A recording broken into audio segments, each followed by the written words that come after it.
오늘은 비상을 위한 준비라는 제목으로 함께 은혜를 나누도록 하겠습니다.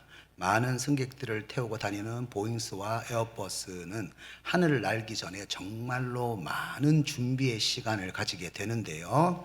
수많은 정비사가 비행기에 달라붙어 가지고 결함이 없는지 미세한 그 나사 하나까지 점검을 합니다. 왜 이렇게 비행기를 철저하게 점검을 합니까? 비행 준비가 철저하지 않으면은 하늘에서 추락을 할 수 있기 때문입니다. 우리들은 모두가 하늘을 멋지게 비상하는 그런 꿈을 가지고 있는데요. 그런데 비상을 위해서 준비하는 일에 대해서는 아무런 관심을 가지지 않을 때가 많습니다. 비상을 위해서 준비하고 정비하는 그 시간에 대해서는 참으로 힘들다, 따분하다 생각을 할 때가 많아요. 그런데 오늘 모세는 이스라엘 백성들이 가나안 땅에 들어가서 비상을 해야 되잖아요. 그래서 비상을 위해서 준비하는 그 시간에 대해서 노래를 부르고 있습니다. 오늘 읽었던 신명기 32장은요, 전체가 모두 모세의 노래라고 합니다. 오늘 이 모세의 노래는요, 하나님이 우리의 비상을 위해서 준비하고 점검을 하면서 부르시는 노래다 라고 할 수가 있습니다. 비상을 위하여 준비하고 정비하는 그 시간이 하나님이 보시기에는 너무 즐겁다는 거죠. 우리는 너무나 그 준비하고 점검하는 시간이 힘들다 생각할 수 있지만 하나님이 보시기에는 노래라는 거예요. 즐겁다는 겁니다. 하나님은 이런 노래를 모든 백성들이 함께 부르시기를 원하셨습니다. 그렇다면 하나님께서는 이스라엘 백성들에게 어떤 부분들을 준비시키려고 노래를 부르셨을까요? 11절을 보면은 하나님께서 이스라엘 백성들의 신앙을 점검하기 위해서 준비를 하십니다. 그런데 어떤 준비를 하십니까? 어떤 훈련을 하십니까? 11절에서 이렇게 말씀하죠. 마치 독수리가 자기의 보금자리를 어지럽게 하며. 오늘 본문을 보면은 하나님의 사랑에 대해서 독수리의 비유를 해서 설명을 하고 있는데요. 여러분, 독수리 사전을 한번 보도록 하겠습니다. 이스라엘 백성들이 400년 동안 이집트에서 노예 생활을 하면서 보았던 독수리가 있습니다. 지금 앞에 보이는, 화면에 보이는 이 독수리입니다. 이집트에는 태양신 라가 있는데요. 다시 사진을 한번 보시면은 태양신 라 위에 뭐가 있습니까? 태양이 있죠. 태양이 하늘을 가로지르는 그 모습이 마치 독수리와 같다고 해가지고 태양신 라를 독수리의 모습으로, 매의 모습으로 만들었어요. 파라오가 권력을 강화하기 위해서 거대한 건축물을 만들었습니다. 이때에 태양신 라의 형상인 이 독수리는요, 높은 곳을 날면서 이집트의 노예들을 감시하는 권력으로 존재를 했습니다. 이스라엘 백성들은 이런 세상에서 살면서 자기들도 모르게 권력의 감시와 압박에 길들여지게 되는 거죠. 나도 언젠가는 저 독수리와 같은 권력을 가져서 나를 괴롭히는 자들에게 똑같이 되돌려주고 싶다, 이런 독한 마음을 품게 되겠죠. 이렇게 세상의 권력이 완전히 압도가 되다 보니까 옆 사람보다 벽돌 한 장이라도 더 쌓아야지만 채찍에 맞지 않는다, 감독관의 눈에 띄려면 수단과 방법 가리지 말고 실적을 내야만 한다, 이런 독한 마음이 일의 동기가 되었는데요. 이것이 바로 이스라엘 백성들이 이집트에서 경험했던 독수리였습니다. 그런데 11절에서 하나님께서 다른 독수리에 대해서 말씀을 하시는 거예요. 하나님께서 말씀하시는 독수리는요, 이집트에서 말하는 독수리하고는 완전히 다른 거예요. 11절을 보면은 보금자리를 어지럽게 하신다고 말씀합니다. 어미 독수리는요, 둥지에 깔아두었던 부드러운 깃털들을 다 치워버립니다. 왜 그렇게 합니까? 아기 독수리를 날게 하기 위해서, 아기 독수리를 성장시키기 위해서 그 부드러운 깃털들을 다 치워버려요. 그러면은 숨겨진 날카로운 나무 가지가 새끼들을 찌르게 되는 거죠. 왜 이렇게 하는 겁니까? 여러분, 이집트의 독수리는 사람을 감시하고 이용합니다. 노예로 만들었어요. 성장에 대해서는, 그 사람이 인격적으로 성장하는 것에 대해서는 전혀 관심이 없었습니다. 소모품처럼 생각을 했어요. 그런데 하나님은 세상의 노예가 되어서 날지 못하는 새끼 독수리를 날게 만들려고 성장시키기 위해서 보금자리를 어지럽게 하신다고 말씀하고 있습니다. 이집트에서 이스라엘 백성들이 무엇을 배웠습니까? 남보다 벽돌 한 장 더 쌓아야 더 많은 노동을 해야지만 살 수만 있다고 하는 독한 생존 본능, 이 독한 생존 본능이 이기심을 만들어내는 거죠. 이렇게 세상의 생존 본능이 힘이 되어서 살아가는 인생은요, 나의 이익만을 사수하기 위해서 성과를 낼 수만 있다면은 수단과 방법을 가리지 않기 때문에 인격이 없어요. 다른 사람들이 피해를 보는 것에 대해서는 전혀 관심이 없습니다. 나만 피해를 당하지 않으면 된다라고 하는 그 마음이 길들여지게 되는 거죠. 그래서 계속해서 힘과 권력에 끊임없이 눈치를 보면서 살게 되는 거죠. 여러분, 이렇게 이집트 노예 근성에 길들여져 있는 이런 상태로는 하나님이 예비하신 넓은 가나안 하늘을 절대로 감당을 할 수가 없어요. 여러분, 하나님이 만드시는 제사장 나라, 그 하나님이 만드시는 제사장 나라는 어떻습니까? 십계명에 나와 있듯이 이스라엘 백성들이 광야에 가서 시내산에서 십계명을 받았잖아요. 하나님을 사랑하고 이웃을 사랑하면서 하나님을 전해야 되는 나라가 바로 제사장 나라예요. 가나안 땅에서 살아가는 법칙입니다. 내가 축복의 통로가 되어야 되는 것이 제사장 나라에 살아가야 하는 법칙이에요. 그래서 10절에서 하나님께서 우리를 이기적인 사람이 아니라 축복의 통로가 되게 하기 위해서, 복음의 통로가 되게 하기 위해서 어떻게 하신다고 하십니까? 10절에서 황무지에서 짐승이 부르짖는 광야에서 만나시고 훈련하신다, 이렇게 말씀하고 계십니다. 이렇게 하나님께서 우리가 훈련으로 성장할 모습을 기대를 하면서 황무지에서, 광야에서 훈련을 시키면서 노래를 부르신다는 거예요. 우리는 힘들지만 그 황무지와 광야에서 훈련이 될 것을 바라보시면서 노래를 부르신다고 말씀하고 계십니다. 무엇이 훈련됩니까? 신명기 8장 3절 말씀을 보면은 이렇게 말씀합니다. 너를 낮추시며 너를 줄이게 하시며 또 너도 알지 못하며 내 조상들도 알지 못하던 만나를 내게 먹이신 것은 사람이 떡으로만 사는 것이 아니요 여호와의 입에서 나오는 모든 말씀으로 사는 줄을 내가 알게 하려 하심이니라. 아멘. 우리가 이 말씀을 들으면은 모두 다 이렇게 얘기를 합니다. 에이, 목사님, 이 말씀은 다 아는 이야기입니다. 말씀대로 내가 낮은 마음으로 살아야 한다는 것, 축복의 통로로 하나님 사랑하고 이웃 사랑해야 된다는 사실 다 아는 이야기입니다. 그런데요, 제가 목회를 하면서 한 가지 깨달은 사실이 있어요. 여러분, 아는 것과 사는 것은 정말로 다릅니다. 여러분, 머리로는 말씀을 너무나도 많이 알지만 여전히 떡이라고 하는 이기적인 생존 본능대로 끌려갈 때가 많아요. 왜 우리가 염려하고 걱정합니까? 이기적인 생존 본능을 초월하지 못하기 때문에 염려하고 걱정하는 거거든요. 그래서 하나님이 아는 만큼 살게 하기 위해서 안락한 둥지에서 벗어나게 해서 광야에서, 황무지에서 어려움을 겪게 하십니다. 여러분, 광야에 200만 명이 먹을 수 있는 음식이 있습니까? 낮에는 너무나도 덥고요, 밤에는 정말로 춥습니다. 물도 구하기 어렵습니다. 여러분, 광야에서는 내 실력을 절대로 의지할 수 없는 곳이 광야입니다. 하나님은 이스라엘 백성들이 광야에서 십계명에 나와 있는 것처럼 진짜 하나님을 의지하고 하나님을 사랑하고 진짜 이웃을 사랑하는 사람이 될 수 있는지 시험을 하셨어요.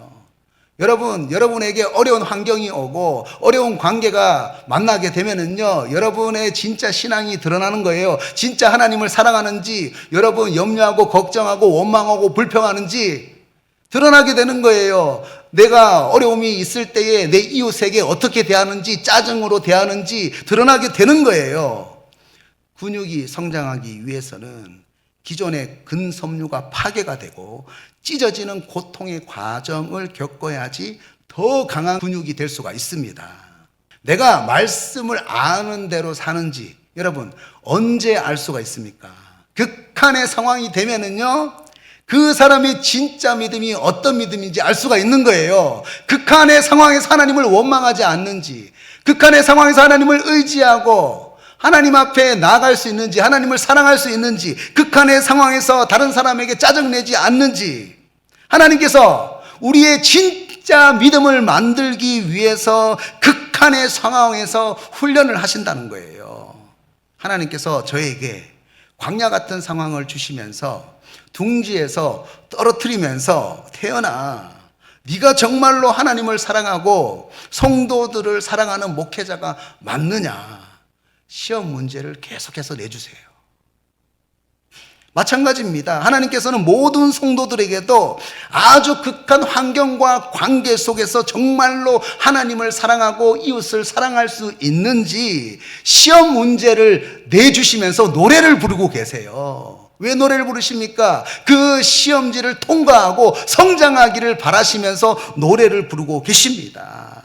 이때 우리가 하나님이 내주시는 이 광야의 시험 문제지를 잘 통과하게 되면은요, 우리의 진짜 믿음이, 우리의 진짜 영성 생활의 근육이 강한 근육이 될 수가 있다는 거죠.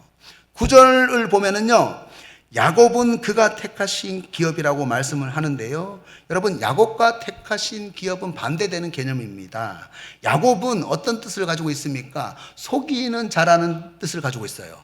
택하신 기업은 이스라엘, 하나님께서 선택하신 그런 제사장 나라는요, 하나님 사랑, 이웃 사랑으로 살아가야 되는 그런 뜻을 가지고 있습니다. 완전 반대되는 뜻을 가지고 있어요. 그런데 하나님께서 야곱, 속이는 자라는 그 이름을 가지고 있는 야곱이 택하신 기업이 되는 이스라엘이 되기 위해서 얼마나 많은 시험지를 내어주신지 몰라요. 그래서 야곱이 이스라엘로 변화되게 되지 않습니까? 이와 같이 하나님께서는 야곱 같은 속이는 자, 내 자신만을 위해서 투쟁하고 살아가는 야곱 같은 우리의 옛사람을 변화시키기 위해서, 훈련시키기 위해서 안락한 둥지에서 떨어뜨릴 때가 있다는 거예요. 광야에다가 둘 때가 있다는 겁니다.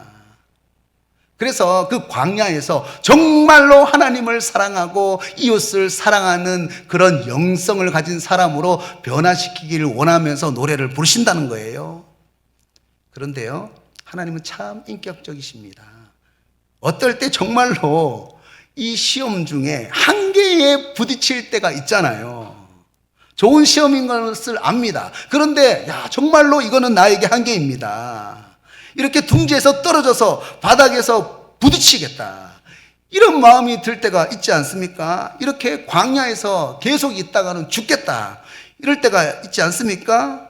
이런 환경과 관계는 내가 정말로 초월하기 힘들다, 이 환경과 관계를 초월해서 하나님을 사랑하고 이웃을 사랑하기는 정말로 힘들다, 어렵다고 생각될 때가 있어요. 이때 우리들은 이런 말을 하죠. 내가 이렇게 힘든데 하나님은 도대체 도와주지 않고 무엇을 하고 계십니까? 그런데 11절에서 이렇게 말씀하지요. 자기의 새끼 위에 너풀거리며, 여기서 너풀거린다라는 의미는요, 어미 독수리가 새끼를 둥지에서 떨어뜨려 놓고 언제든지 새끼를 받을 수 있도록 날개를 펴서 새끼의 속도에 맞춰서 따라오는 것을 너풀거린다라고 말을 합니다. 그런데 이 너풀거린다라는 단어가요, 원어로 어떤 의미를 가지고 있냐면요, 원어로 라하프라고 하는데 바로 운행한다는 뜻입니다. 이 단어가 제일 처음 쓰여진 곳이 어디냐면 창세기 1장 2절에서 제일 처음 쓰여졌습니다. 땅이 혼돈하고 공허하며 흑암이 깊음 위에 있고 하나님의 영은 수면 위에 운행하시니라. 아멘. 우리가 혼돈 속에 있을 때에, 우리가 공허 속에 있을 때, 흑암 속에 있을 때에 하나님 도대체 어디 계십니까? 우리가 이렇게 말을 하잖아요. 그런데 하나님이 우리를 떠나신 것이 아니라는 거예요. 우리가 혼돈 가운데 있을 때, 공허 속에 있을 때 하나님은 우리를 새롭게 창조하기 위해서 곁에서 운행하고 계신다는 겁니다. 새끼가 떨어지고 있을 때에 날개를 펴고 새끼 곁에서 따라오고 있다는 거예요. 언제든지 받아주기 위해서 하나님께서 우리 곁에서 운행하고 계신다고 말씀하고 계십니다. 10절에서도 이렇게 말씀을 합니다. 호의하시며 보호하시며 자기 눈동자같이 지키셨도다. 이렇게 말씀합니다. 사진을 하나 보여주시면은 어떤 사진이 보여집니까? 이집트 벽화에 있는 사진인데요. 독수리가 왕관을 쓰고 있죠. 그리고 독수리가 눈을 하나 들고 있습니다. 태양신 라가 파라오에게 왕권을 주었다라는 그런 의미입니다. 독수리가 원래 태양신 라를 가리키지 않습니까? 그런데 파라오에게 왕권을 주었다. 그런데 이 눈이 뭐냐면 호루스의 눈이라고 합니다. 이집트 신화에 호루스가 나오는데 이 하늘을 날면서 감시하는 독수리가 무엇을 들고 있습니까? 호루스의 눈도 들고 있는 거예요. 여러분, 이집트에서 이스라엘 백성들은 호루스의 눈이 모든 것을 볼 수 있다라고 말을 하면서 끊임없이 착취를 당하면서 왕권에 의해서 감시를 당했습니다. 성과를 달성하지 못하면 끊임없이 채찍질을 당해야 했습니다. 우리들도 사람들을 이렇게 나의 이기심을 쟁취하는 수단으로 생각하면서 감시하면서 억압하면서 바라볼 때가 상당히 많죠. 그런데 오늘 본문에서 하나님의 눈동자는 어떤 눈동자입니까? 이집트와는 완전히 다른 눈동자인 거예요. 우리를 감시하는 것이 아니라 우리를 성장시키기 위해서 계속해서 호의하시고 보호하시는 눈동자다라고 오늘 말씀에서 말씀을 하고 계십니다.